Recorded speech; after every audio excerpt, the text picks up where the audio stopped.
Now, the deadly coronavirus has paralyzed the world, with major nations going under complete lockdown. India also has completely shut down, barring essential necessities and services that are available. But one has to discuss the origin of the virus while we're talking about and tackling with the challenges of COVID-19. It's the wet markets of Wuhan in China. The worst fears of many who have long asked for a ban and end of China's wildlife trading practices has come true now. Here's a report.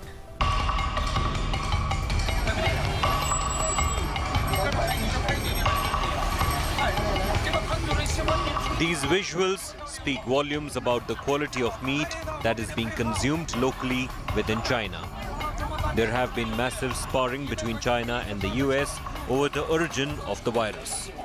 I would like to begin by announcing some important developments in our war against the Chinese virus.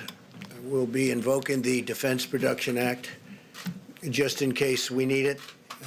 In other words, I think you all know what it is. Some reports suggest that the infection spread either from a bat or a pangolin. But when it comes to the place of origin, there is much clarity. The Chinese Center for Disease Control and Prevention confirmed, after successfully isolating the novel coronavirus, that it came from wildlife animals sold in the market in downtown Hankou of Wuhan City. 通通都是人类和野生动物的不当接触造成的。 This is not food, but a health hazard, violating all standards and norms. This is not the first time that China is the epicenter of another coronavirus. SARS also spread from traders of wildlife in Guangdong, China. The Hankou wet market has a section that sells exotic animals and birds as well, those that are not approved by the government. But China has been rather lenient on these matters.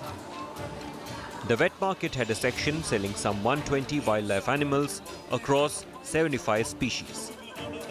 While the mistreatment is not a secret, the growing subculture of wildlife eating has also become a status symbol. It's not really the eating of wildlife, it's the hunting, the capture, and killing them and cutting them up, and getting exposed to the blood and the feces and urine. That's where these viruses get across. Videos of people eating bats, rodents, snakes, and other creatures can be found in abundance online. But China hardly enforced any of the laws, and wildlife trading continued unabated. Until COVID-19 hit the South Asian giant, crippling its entire system. On January 26th, Beijing aimed to suspend trade after a notice by the Agriculture and Rural Affairs Ministry, the State Administration for Market Regulation, and the State Forestry. But only until the epidemic is over, which might not be enough. Wildlife trade has had devastating impact on animals, not just locally found in China, but also those brought in or smuggled in from other countries. Reports indicate that before the Huanan market closed, vendors there sold processed meat and live consumable animals, including chickens, donkeys, sheep, pigs, camels, foxes, badgers, bamboo rats, and hedgehogs, as well as reptiles like snakes. Pangolins have been almost wiped out. Snakes are rarely seen in much of South China. Shockingly, according to some reports, the Chinese government recommended using Tanriquing, an injection containing bear bile, to treat severe and critical COVID-19 cases, leading to spike in killing of bears. This is just the tip of the iceberg. If China does not mend its ways, then the world would have to face the consequences. China has to make the difficult choice of changing its ways of life and prioritize public health and safety. Else, it will be a long way off from becoming a superpower. Earlier during the week, I spoke with Professor Peter J. Lee of Houston University. He said that while there is no certain way of telling when the world will tide over the crisis, there certainly is one thing that China should be doing, and that is ending unethical wildlife trading and wildlife practices. Many thanks for joining us, Professor Lee. If you could begin by explaining to us what are these wet markets of Hankou in Wuhan that has been the epicenter of the outbreak? The Hankou market in Wuhan is a typical marketplace where you can get almost everything from fresh vegetable to meat, pork, beef, mutton, and seafood. There is also a section where you can get wildlife animals such as snakes, city cats, and other wildlife animals of about 75 species. But typically people don't go there. So the wildlife animals are sold to small restaurants, I believe. So that's why that's a typical, marketplace. What are the kind of meats that we can really see people sell at the Wuhan market, which has been the epicenter, given the fact that there are a lot of reports being very critical of how China has handled wildlife, its policies with regards to the meat coming from across the globe, various kinds of species being slaughtered and sold in the Hankou market. So can you just explain to us what are the kind of animals that are sold in this market? In China, there is not a clear demarcation as to what can be sold and what cannot be sold. Theoretically, the Chinese government allowed the breeding and marketing of 54 wildlife animals captively bred, but we see a large number of animals wild caught, especially animals which are state protected species. So China's wildlife market is beyond the reach of Chinese laws. There is a complete lawlessness there. So I would say it is a line of business that the Chinese government should crack down upon. Professor Lee, you speak of many kinds of wildlife. Now, could you just tell us exactly what the rules and regulations and laws of China has been when it comes to trading in wildlife? China has banned wildlife consumption and wildlife trade, but I would say this is not enough, even though the decision to ban wildlife trade and consumption is the most commendable step taken by the Chinese government. And we hope that the ban will become a permanent policy when China revises its wildlife protection law. Well, while China has banned any trade in wildlife and the ban was put in place in only January, does that suffice? Will that be enough for China to have temporary bans, or should we look at a long-term ban? China has the world's biggest animal wildlife farming industry, which has several components like breeding, transporting, and slaughtering. Each one of the component is full of practices that treat animals terribly. So this industry is intrinsically cruel on the farm, on the road, and in the slaughterhouses. Professor Lee, what are the kind of practices? We know that there are a lot of unethical practices surrounding any treatment of wildlife, particularly in countries like China, but also in terms of how slaughterhouses are kept, how animals are kept. What are the unethical practices that you have studied in Hankou, in the Wuhan market? It is not a surprise that SARS and the COVID-19 pandemic broke out in China, because China has the world's biggest wildlife farming operation.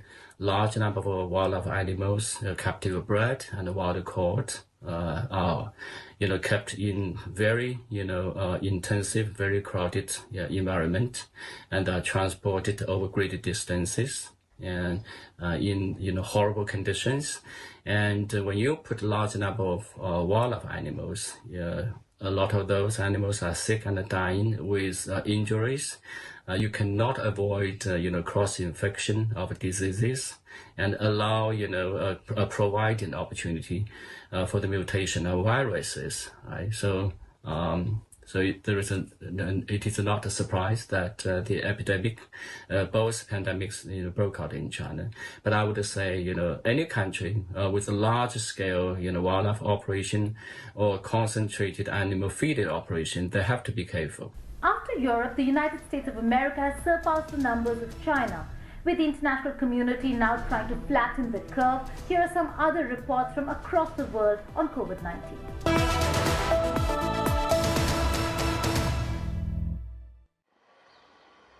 More than 82,000 people have tested positive for the COVID-19 in the United States of America, edging out Italy and China.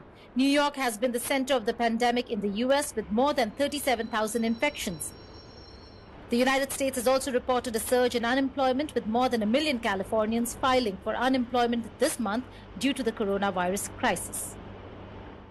China has announced the closing of its borders for foreign nationals. Mainland China saw a doubling in coronavirus cases driven by a jump in infected travelers from overseas, raising the risk of transmissions in Chinese cities and provinces that has seen no new infections in recent days. Other measures include restricting foreign airlines to a single route with no more than one weekly flight. Each Chinese airline is permitted one route to any specific country with no more than one flight a week. This development comes after China earlier forced other countries not to stop flights amid the pandemic fears.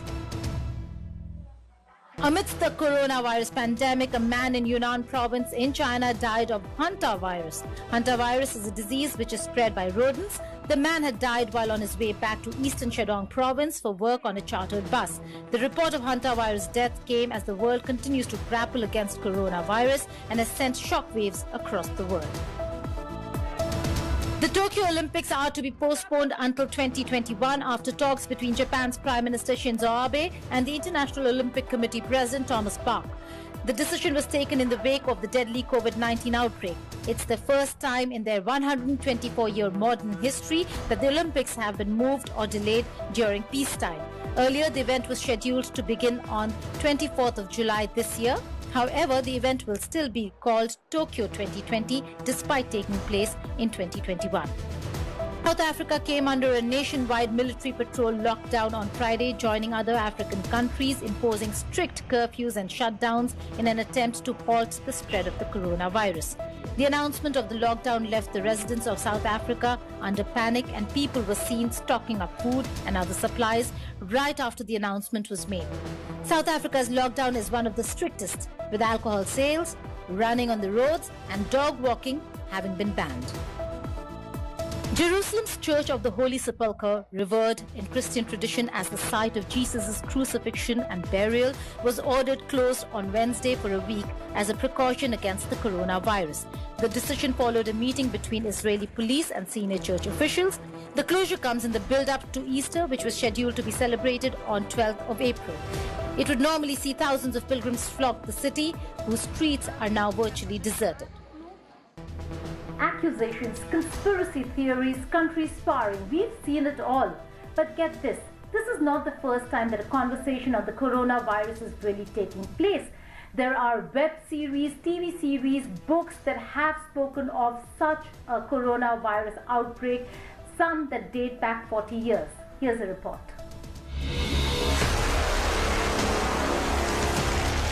The world has come to a standstill with increasing number of coronavirus cases and deaths. But believe it or not, the pandemic was predicted way back.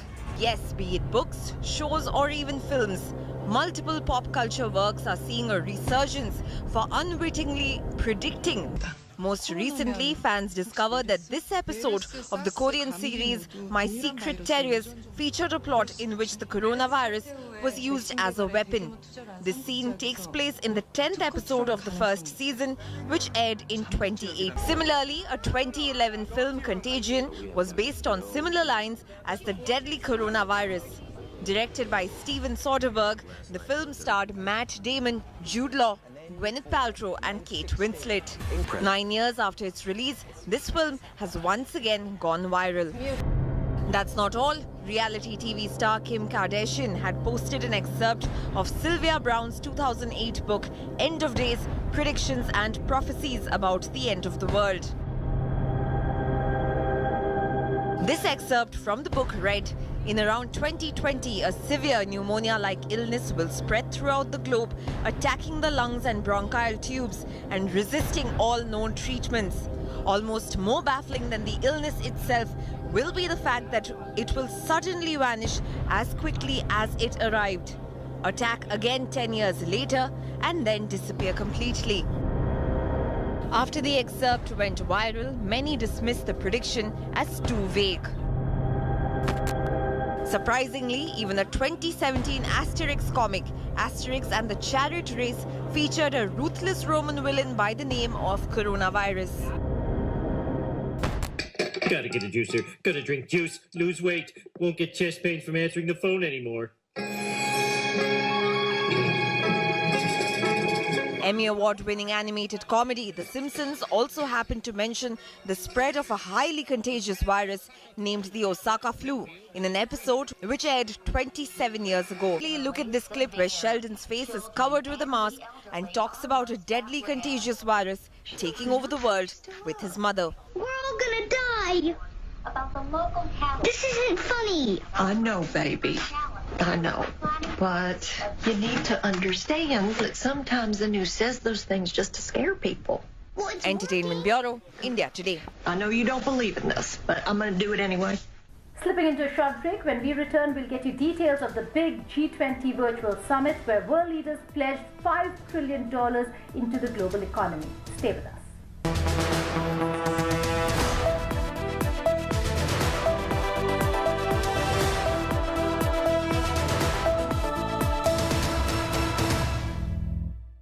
Welcome back to World Today. On Thursday, world leaders got together on a virtual platform at the G20 Virtual Summit to discuss the challenges posed by COVID-19 as also to forge a global coordinated response. G20 has always been an economic grouping, but this time around, world leaders discussed the humanitarian aspects in a globalized world. Here's a report. Pandemic that has brought world leaders on one virtual platform to tackle this global health crisis. G20 member states have collectively resolved to inject $5 trillion into the global economy to combat the disruptions caused by the coronavirus pandemic on economies all over. The United States is working with our friends and partners around the world to stop the spread of the virus and coordinate our efforts.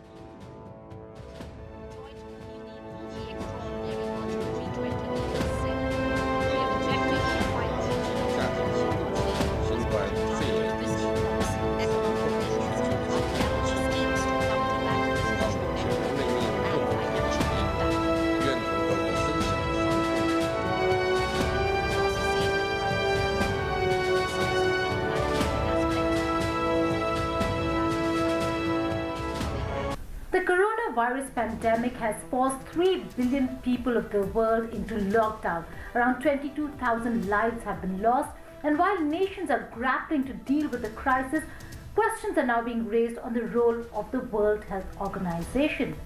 Did the WHO fail to rise to the occasion? Who let the world down? More than 21,500 people are dead across the world due to novel coronavirus. And the death toll is sadly set to rise. The deadly virus has affected almost 5 lakh people across the globe.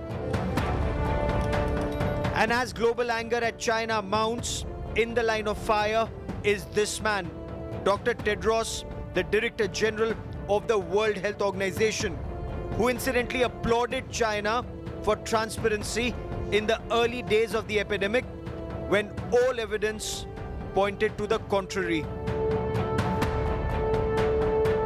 I will praise China again and again because its actions actually helped in reducing the spread of coronavirus to other countries. As the world grapples with mounting cases of coronavirus and the US has hit out at China for continuing to suppress facts, there are many questions being asked about the response of the World Health Organization. WHO reaction to coronavirus pandemic has been seen as sluggish. WHO failed to declare a public health emergency. WHO applauded China instead of demanding information. The World Health Organization denied evidence of human-to-human transmission. The WHO was also not in favor of travel restrictions on China. WHO doesn't recommend and actually opposes any restrictions for travel and trade or other measures against China. An angry world is now demanding answers both from China and the World Health Organization.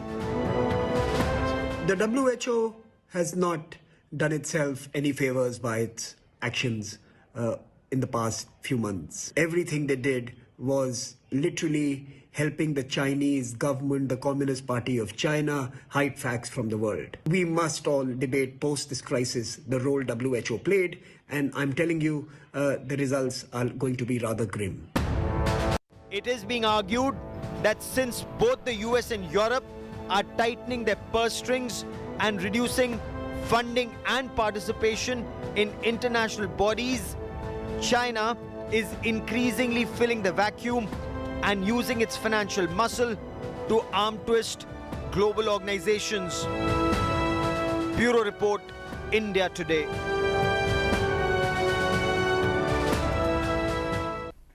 Hello everyone, this is Rahul Kamal here. Hope you enjoyed this video. For the latest news and analysis, like and subscribe the India Today YouTube channel, and don't forget to press the bell icon to stay updated.